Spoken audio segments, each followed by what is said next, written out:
Hello friends, welcome to Krishna home garden. Friends, நம்மளுடைய சேனலில் நம்ம தோட்டத்தில் அறுவடை வீடியோக்கள் நிறைய பார்த்துருப்போம். எல்லா வீடியோஸ்லையுமே ஒரு கூட நிறைய காய்கறிகள் அறுவடை பண்ணுவோம். நம்ம அது மாதிரி அறுவடை பண்ணி கிட்டத்தட்ட 1 மாதம் ஆகுது.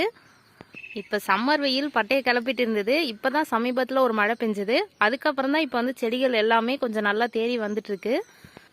சம்மர் வெயில் அதிகமாக இருந்தாலும் கூட நம்மளுக்கு அடிப்படை காய்கறிகளான கத்தரி, மிளகாய் இது மாதிரி காய்கள்லாம் அடிக்கடி கிடச்சிட்டு தான் இருந்தது. ஆனால் அது வீடியோவில் பெருசாக காட்டுற அளவுக்கு இல்லைனாலும் அன்றாட சமையலுக்கு தேவையான காய்கள் இருந்துச்சு. ஆனால் இப்போ அந்த மழை பெஞ்சதுக்கு அப்புறம் செடிகள் எல்லாமே நல்லா துளிர் பிடிச்சி வளர ஆரம்பிச்சிருக்கு. நிறைய பூக்களும் பிஞ்சுகளும் தெரியுது. அடுத்தடுத்து வரக்கூடிய வீடியோக்களில் நம்ம நிறைய அறுவடை பண்ணுறதை பார்ப்போம். இப்போ ஆடிப்பட்டமும் வரப்போகுது. நம்ம சேவல் வேற அடிக்கடி என்னை டிஸ்டர்ப் பண்ணுறோம் பேச விடாம. இப்போ ஆடிப்பட்டமும் வரப்போகுது. அதுக்காக நம்ம தோட்டத்தை இப்போ ரெடி பண்ணணும். அதுக்கு முன்னாடி நம்ம தோட்டம் இப்போ எப்படி இருக்குன்னு தான் இன்னைக்கு வீடியோவில் நம்ம பார்க்க போகிறோம். வாங்க வீடியோக்குள்ளே போகலாம்.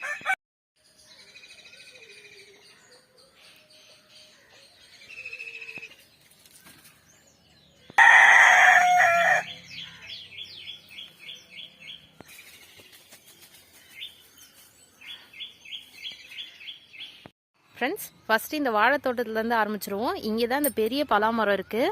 அதில் இப்போ தான் ஒரு சில பிஞ்சுகள் வர ஆரம்பிச்சிருக்கு. அது பாருங்கள், தெரியுதுன்னு நினைக்கிறேன். இப்போ நீங்கள் பார்க்குறது எல்லாமே தொங்கிட்டு இருக்கிறது எல்லாம் வெத்தலை கொடி. ஃப்ரெண்ட்ஸ், நம்ம சேவல் ரொம்ப டிஸ்டர்ப் பண்ணுறான். இப்போ நீங்கள் பார்க்குறது எல்லாமே வெத்தலை கொடிகள் தான். பாருங்கள் எவ்வளோ தொங்கிட்டு இருக்குன்னு. பலாமரம் ஃபுல்லாகவே வெத்தலையாக தான் தெரியும். அடுத்ததாக வெற்றிலை கொடியை எப்படி கட்டிங்ஸ்லேருந்து வளர்க்குதுன்னு பார்ப்போம். இங்கே பாருங்கள், இதுலெல்லாம் இந்த வேர் தான் இதெல்லாம். இது ஏதாவது ஒரு மரத்தில் பட்டுச்சுன்னா அப்படியே பற்றி படர்ந்துக்கும் அது மேலே ஏறி. அடுத்ததாக நம்மளுடைய வாழை மரம், எலுமிச்சை மரம், தென்னை மரம்லாம் இருக்குது இந்த இடத்துல. அது எல்லாமே இந்த மழைக்கு அப்புறம் ஓரளவுக்கு தெளிவாகிருக்கு. அது ஏன்னா எல்லாமே சம்மர் வெயில் தாங்க முடியாமல் ரொம்ப காஞ்சி போயிருந்தது. இப்போ தான் ஓரளவுக்கு கொஞ்சம் பரவாயில்ல. இப்போ இங்கே இருக்கக்கூடிய இந்த இலை சரகு எல்லாத்தையும் நம்ம சேகரித்து ஆடிப்பட்டத்துக்கு நம்ம யூஸ் பண்ணிக்கலாம். கிழங்கு வகைகள்லாம் நம்ம நடவு பண்ணுறோம்னா இந்த மாதிரி காஞ்ச இலையெல்லாம் போட்டு நடவு பண்ணும்போது கிழங்கு அடியில் பெருசாக வைக்கும்னு சொல்லுவாங்க. நம்ம இதுக்கு முன்னாடியே ஒரு பதிவில் வெற்றிலை வள்ளி கிழங்கு எப்படி நடவு பண்ணுறதுன்னு பற்றி பார்த்துருக்கோம். அதிலலாம் இந்த மாதிரி காஞ்ச இலை சரகு தான் அதிகமாக யூஸ் பண்ணியிருப்பேன். இப்போ அடுத்ததாக வெளியில் அப்படியே போயிடலாம். இந்த இடத்துல பார்த்தீங்கன்னா கிழங்கு செடிகள், அப்புறம் காந்தாரி மிளகாய் செடிகள் அதிகமாக இருக்கும். அடுத்ததாக பார்த்தீங்கன்னா மல்பெரி மரம், இங்கே ஒரு வேப்ப மரம் இருக்குது. இந்த நிழலால் இங்கே அதிகமாக காய்கறி செடிகள் எதுவும் வைக்க முடியாது. இந்த காந்தாரி மிளகாலாம் நிழலில் இருக்கும்போது நிறைய காய்க்குன்னு சொல்லுவாங்க. அதே மாதிரி நிறைய பார்த்துருக்கேன் நானும். இந்த இடத்துல இருக்கக்கூடிய செடிகளில் இருக்க மிளகாய் எல்லாமே அளவில் கொஞ்சம் பெருசாக இருக்கும். நம்ம சாதாரணமாக வெயிலில் வைக்கிற செடிகளில் மிளகாய் அதிகமாக வைக்கும், ஆனால் சைஸ் ரொம்ப குட்டியாக இருக்கும். ஆனால் இந்த செடிகளில் பெரிய அளவில் இருக்கும் மிளகாய் எல்லாமே. அடுத்ததான் இங்கே பார்த்தீங்கன்னா சில மல்லி செடிகள்லாம் இருக்குது. இங்கே ராமர் பானம், அப்புறம் இருவாச்சி மல்லின்னு சொல்லுவாங்க, அந்த மல்லி செடியெல்லாம் இங்கே இருக்குது. இது மட்டும் ஏன் நிழலில் இருக்குன்னு பார்த்தீங்கன்னா, இந்த மல்பெரி செடியெல்லாம் இதெல்லாம் இருக்கிறதுக்கு அப்புறம் தான் வச்சேன். இங்கே இந்த செடியெல்லாம் வளர்ந்ததுக்கு அப்புறம் தான் இந்த மல்பெரி செடி வச்சோம். இது ரொம்ப சீக்கிரமாக வளர்ந்துருச்சு. அதனால தான் இங்கே இவ்வளோ நிழல். இப்போ இது எல்லாத்தையும் எடுத்து நம்ம வேறு இடத்துல நடவு பண்ணோம் இந்த மல்லி செடியெல்லாம். அடுத்ததாக அந்த சைடில் பார்த்தீங்கன்னா அழகாக ஒரு பிங்க் கலர் செம்பருத்தி இருக்குது. பாருங்கள், பூக்கள் கூட லேசாக தெரியுது. பாருங்கள் ஃப்ரெண்ட்ஸ், இந்த இடத்துக்கு க்ளீன் பண்ணி ரொம்ப நாள் ஆச்சு. அதனால தான் நிறைய கிளையெல்லாம் வளர்ந்துருக்கு. பாருங்கள், சுண்டக்காய் செடியெல்லாம் எவ்வளோ பெருசாக இருக்குன்னு. அடுத்ததாக பக்கத்தில் பார்த்தீங்கன்னா ஒரு மாதுளை செடி இருக்குது. அந்த மாதுளை செடிக்கு அடுத்ததாக பார்த்தீங்கன்னா இது சீதா. நம்ம தோட்டத்தில் ராம் சீதா காய்ச்சிட்ருக்கு. இது இப்போ தான் சமீபத்தில் வச்ச செடி இப்போ மரமாக இருக்குது. இது சாதாரணமாக நம்ம கடைகளில் பழக்கடைகளில் பார்க்குற அந்த சீதா பழம் இது.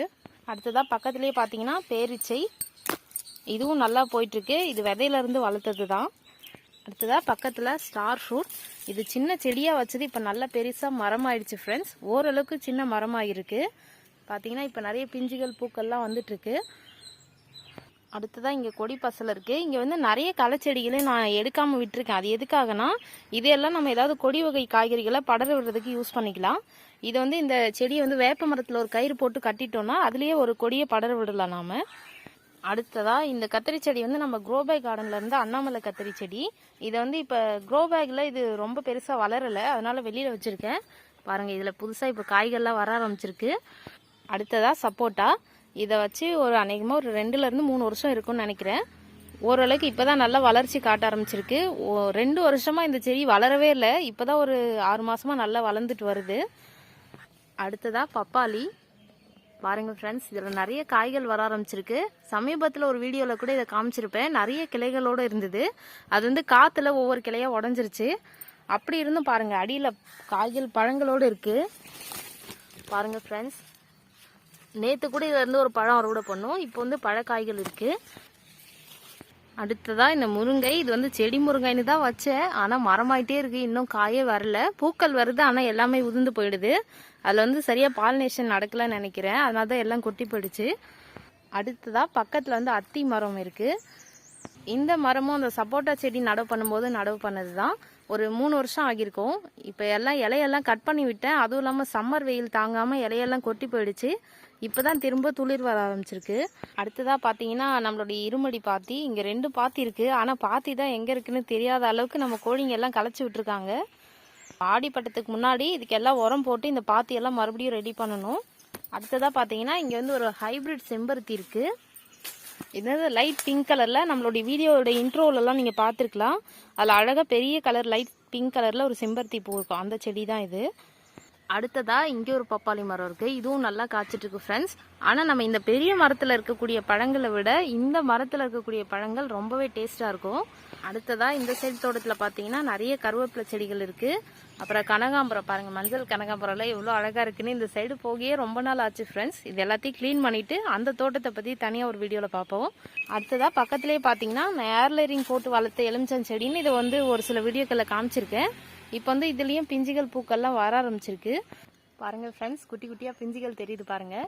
அடுத்ததாக பார்த்தீங்கன்னா இங்கே ஒரு செடி, முருங்கை செடி இருக்குது. இது வந்து தானாக முளைச்சது தான். நம்மளுடைய பெரிய முருங்கை மரம் ஒன்று இருக்குது, அதுலேருந்து விழுந்து முளைச்ச விதை இது. பாருங்கள், இவ்வளோ சின்ன செடியில் ஒரு காய் தொங்கிட்டு இருக்கு. ஆனால் நம்ம விதை போட்டு வளர்த்த ஒரு பெரிய மரத்தில் இன்னும் காயவே காணும். பக்கத்துலேயே பார்த்தீங்கன்னா வெள்ளருக்கு செடி, இதுவும் தானாக முளைச்சது தான். வெள்ளருக்கு வந்து ரொம்ப ஒரு ஸ்பெஷலான ஒரு செடி. அது வீட்டில் இருந்தால் ரொம்ப நல்லதுன்னு சொல்லுவாங்க. அது தானாகவே முளைச்சது ரொம்பவே சந்தோஷம். அடுத்ததாக இங்கே பார்த்தீங்கன்னா இந்த இடத்துல தான் நான் வெத்தலைவள்ளி கிழங்கெல்லாம் போன தடவை நடவு பண்ணியிருந்தேன். ஆனால் நான் இந்த கிழங்கு தோண்டாமலே விட்டுட்டேன். ஏன்னா வந்து கொடிகள் சரியாக படரலை. இதை வந்து நம்ம அடுத்த வருஷம் தோண்டும் போது இன்னும் கொஞ்சம் பெருசாக இருக்கும் கிழங்குகள். அதனால் அப்படியே விட்டுட்டேன். இப்போ வந்து பாருங்கள், முளைக்க ஆரம்பிச்சிருக்கு. பாருங்கள் ஃப்ரெண்ட்ஸ், இவ்வளோ அழகாக வருதுன்னு. இங்கே வந்து நிறைய கிழங்குகள் நடவு பண்ணியிருந்தோம். இப்போ இதை எல்லாத்தையுமே அப்படியே விட போகிறேன். இன்னும் கொஞ்ச நாளில் பார்த்தீங்கன்னா எல்லாம் முளைச்சி வந்துடும். அடுத்ததாக இங்கே ஒரு மேட்டு பாத்தி போட்டிருந்தேன். இந்த இடத்துல வந்து ஒரு சில சேப்பக்கிழங்குலாம் நடவு பண்ணியிருந்தேன். பாருங்கள், தோண்டாமலே இருக்குதோ பாருங்கள் ஃப்ரெண்ட்ஸ், கிழங்கு கூட தெரியுது பாருங்கள். அடுத்ததாக பக்கத்துலேயே பார்த்தீங்கன்னா இங்கே தான் கஸ்தூரி வெண்டையெல்லாம் இந்த பாத்தியில் தான் நடவு பண்ணியிருந்தேன். எல்லா செடிகளும் அப்படியே மடிஞ்சிருச்சு. திரும்பவும் அதுலேருந்து துளிர் வருது பாருங்கள். இதுதான் இந்த செடியோட ஸ்பெஷலு. பாருங்கள், இந்த காஞ்சி போன குச்சியிலேருந்து தான் துளிர்த்து வருது. இது நம்ம வேஸ்ட்டுன்னு பிடுங்கி போட்டாலும் அந்த இடத்துல இருந்து தண்டில் வேர் விட்டு வளருமா. அடுத்ததாக இதுக்கு இடையில தான் ஒரு ரோஸ் செடி இருக்குது. இதெல்லாம் காஸ்மோஸ் செடி, தானாக விதை விழுந்து முளைச்சிக்கிட்டே இருக்குது. அடுத்ததாக இந்த இடத்துல தான் நம்ம தரையில் நடவு பண்ண ரோஸ் செடியெல்லாம் இருக்குது. ரோஜா செடி மட்டும் தெரியல, மற்ற எல்லாமே மறைச்சிட்ருக்கு. காஸ்மோஸ் எல்லாம் ரொம்ப பெருசாக வளரக்கூடியது. இதுக்கு இடையில வந்து ரோஸ் செடி மாட்டிகிட்ருக்கு. பாருங்கள், ஒரு சில துளிர்கள்லாம் வந்திருக்கு இப்போ தான் ரோஸ் செடியில். அடுத்ததாக இங்கே நீங்கள் பார்க்குறது வந்து வேங்கேரி கத்திரி. சமீபத்தில் நம்ம போட்ட ஒரு பதிவில் பார்த்துருக்கலாம் நீங்கள். தோட்டம் சிவா அண்ணா கிட்டேருந்து விதைகள் வந்து உழவர் ஆனந்த் அண்ணா மூலமாக வாங்கினது. அந்த விதை போட்டு முளைச்ச செடிகள் தான். பாருங்கள், வண்டுகள்லாம் காலி பண்ணிகிட்ருக்கு. செடிகள் வந்து இப்போ நிறைய பூக்கள் விட்டு நல்லா வந்துட்டுருக்கு. பார்ப்போம், இதை காய்க்கும் போது அதை உங்களுக்கு காட்டுறேன். அடுத்ததாக நம்ம ராம் சீதா மரம் ரொம்பவே சூப்பராக போயிட்டுருக்கு. இந்த வெத்தலைவள்ளி கொடி எல்லாத்தையுமே இந்த மரத்து மேலே தான் ஏற்றி விட போகிறேன். பாருங்கள், பூக்கள்லாம் வந்திருக்கு பாருங்கள் ஃப்ரெண்ட்ஸ். நிறைய பிஞ்சுகள் பூக்கள்லாம் வந்துட்டுருக்கு. அடுத்ததாக பார்த்தீங்கன்னா இந்த இடத்துல விரிச்சி பூச்செடி, இட்லி பூன்னு சொல்லுவாங்க. எவ்வளோ அழகாக இருக்குது பாருங்கள் இந்த கலரு. இது வந்து டார்க் ரெட்டு, அப்புறம் பார்த்தீங்கன்னா லைட் ஆரஞ்சு கலரில் 2 செடி இருக்குங்க. ரெண்டுமே ரொம்ப சூப்பராக வந்துட்டுருக்கு. அடுத்ததாக இந்த செடியிலேருந்து கட்டிங்ஸ் மூலமாக எப்படி செடிகள் வளர்க்குறதுங்க பற்றி தனியாக ஒரு வீடியோவில் பார்ப்போம். அடுத்ததாக பார்த்தீங்கன்னா இங்கே தான் நிறைய குண்டுமல்லி செடியெல்லாம் இருக்குது. பாருங்கள் எவ்வளோ அழகாக இருக்குன்னு. இது மட்டும் இல்லை, நிறைய செடிகள் இருக்குது ஃப்ரெண்ட்ஸ். நிறைய அரும்புகள், பூக்கள்னு எல்லாமே இருக்குது. ஆனால் போய் பறிக்க தான் முடியல. பாருங்கள் எவ்வளோ செடிகள் முளைச்சிருக்குன்னு. அதுவும் இல்லாமல் இப்போ மழை வேற பெஞ்சதால எல்லா களை செடிகளும் திரும்பவும் வளர ஆரம்பிச்சிருச்சு. இதை ஃபுல்லாக நான் க்ளீன் பண்ணிட்டு தான் இந்த பலாப்பழம் பறிக்க கூட நான் போகணும். பாருங்கள், பலா மரத்துலையும் இப்போ காய்கள் எல்லாம் நல்லாவே பெருசாக இருக்குது. அடுத்ததாக இங்கே நிறைய ரோஜா செடியெல்லாம் இந்த களை செடிக்கு இடையில மறைஞ்சிட்ருக்கு. கொஞ்சம் நோய் தாக்கத்தில் இருக்குது. எல்லாத்தையும் தெளிவாகி பூக்கும்போது உங்களுக்கு காட்டுறேன் இதை பற்றி தனியாக. பார்த்தீங்கன்னா இப்போ நம்ம சிகப்பு கொய்யா மரத்துக்கிட்ட வந்திருக்கோம். இதுவும் கூட வெயிலால் ரொம்பவே காஞ்சு போயிருந்தது. இப்போ தான் மறுபடியும் துளிர் பிடிச்சி வளர ஆரம்பிச்சிருக்கு. அடித்த வெயிலுக்கு நம்ம எவ்வளோ தான் இங்கே தண்ணி விட்டாலும் இந்த செடிக்கு அவ்வளோவா பத்தலை. ஏன்னா இது வந்து மணற்பாங்கான மண். நம்ம எவ்வளோ தண்ணி விட்டாலும் உள்ளே போய்கிட்டே இருக்கும். அதிக அளவு தண்ணி தேவைப்படும். அடுத்ததாக நம்ம பலா மரத்தை கொஞ்சம் க்ளோஸில் பார்த்துக்கலாம். பாருங்கள் ஃப்ரெண்ட்ஸ், இந்த தடவை நிறைய காய்கள் வந்திருக்கு. போன தடவை விட இந்த தடவை கொஞ்சம் அதிகமாகவே வந்திருக்கு. பாருங்கள் ஃப்ரெண்ட்ஸ், பார்க்குறதுக்கே ரொம்ப அழகாக இருக்குது. அடுத்ததாக இங்கே இன்னும் சில செடிகள்லாம் இருக்குது. விரிச்சி பூச்செடி, அப்புறம் அரளி செடி, அரளின்னு சொல்கிறதுல இது வந்து அலரி. அடுத்ததாக பக்கத்தில் வந்து குண்டு மல்லி செடியெல்லாம் இருக்குது. எல்லாமே நல்லா வந்துட்டுருக்கு. அடுத்ததாக பார்த்தீங்கன்னா போன ஆடிப்பட்டத்துக்கு நம்ம போட்ட சுரைக்கொடி, நம்ம குண்டு சுரை தான். பாருங்கள் எவ்வளோ பிஞ்சு விட்டுருக்குன்னு. ஒரே இடத்துல எத்தனை பிஞ்சு இருக்குது பாருங்கள். இப்போ தான் வந்து மறுபடியும் பூக்கள்லாம் பிஞ்சு பிடிக்க ஆரம்பிச்சிருக்கு. அடுத்ததாக பக்கத்தில் பார்த்தீங்கன்னா இது வந்து மரத்தூவரை செடி. இப்போ நல்லா போயிட்டுருக்கு. நிறைய துளிர்கள் வந்திருக்கு. அடுத்ததாக பக்கத்துலேயே கல்யாண முருங்கை. இது கட்டிங்ஸில் வளர்த்தது தான். பாருங்கள் நல்லா இப்போ வந்துட்டுருக்கு. இது தானாக முளைச்ச சில வெண்பூசணி, மஞ்சள் பூசணி செடியெல்லாம் இங்கே வச்சுருக்கேன். மஞ்சள் பூசணினா பரங்கிக்காய் செடியெல்லாம் இங்கே முளைச்சிருக்கு. வேறு இடத்துல முளைச்சது அதை வந்து நான் இங்கே மாற்றி நடவு பண்ணியிருக்கேன். அது எல்லாமே ஓரளவுக்கு பூக்கள் பிடிச்சி வந்திருக்கு பாருங்கள். அடுத்ததாக இங்கே வந்து மிளகா, தக்காளி, கத்திரின்னு சின்ன சின்ன காய்கறி செடிகள்லாம் இருக்குது. அதுக்கிடையில் பார்த்தீங்கன்னா இங்கே வந்து ஒரு டிராகன் ஃப்ரூட் செடியை இங்கே நடவு பண்ணியிருக்கேன். பாருங்கள் வந்துட்டுருக்கு. கீழே சாஞ்சு போயிருக்கு. அதை கொஞ்சம் நிமித்தி இந்த வேப்ப மரத்தில் வச்சு கட்டணும். இந்த டிராகன் ஃப்ரூட் செடி வளர்க்குறதுக்குனே நம்ம நிறைய கல்லாம் நடவு பண்ணி அது பெருசாக ஒரு செட்டப்லாம் பண்ணுவாங்க. அதுக்கு பதிலாக இந்த மாதிரி மரத்துக்கு அடியில் நடவு பண்ணும்போது மரத்தோடு சேர்ந்து அது மேலே பிடிச்சி வளரும். அதனால தான் இங்கே நடவு பண்ணியிருக்கேன். அடுத்ததாக இது வந்து நித்திய கல்லணிலே ஒரு ஹைப்ரிட் ஒரு வகை சேர்ந்தது. இது வந்து விதையில வளர்த்தது தான் ஃப்ரெண்ட்ஸ். அது உள்ளர நம்ம க்ரோபேக் கார்டனில் இதை பார்த்துருப்பீங்க. அது வந்து இங்கே ஒரு செடி முளைச்சதை எடுத்து வந்து வச்சுருக்கேன். பார்க்குறதுக்கு எவ்வளோ அழகாக இருக்குது பாருங்கள். அடுத்ததாக இந்த புதருக்கு நடுவில் தான் நான் வந்து வெள்ளரி விதைச்சேன். ஆனால் அது எங்கன்னு தான் தெரியல. அந்த அளவுக்கு களைச்செடி வந்து மறைச்சிட்ருக்கு. அதுக்கிடையில் சின்ன சின்னதாக ஆண் பூக்கள் மட்டும் தெரியுது. இது பிஞ்சுகள் இருக்கா இல்லையா நம்ம இந்த களையெல்லாம் கிளியர் பண்ண தான் தெரியும். இந்த தடவை வந்து கொஞ்சம் வெள்ளரி சொதப்பல்னு தான் நினைக்கிறேன். ஏன்னா அதை முழுசாக சொதப்பல்னு சொல்லிட முடியாது. ஏன்னா இப்போ தான் வந்து பூக்கள்லாம் நிறைய வந்துட்டுருக்கு. இனிமேல் தான் அதை பார்க்கும்போது தெரியும்.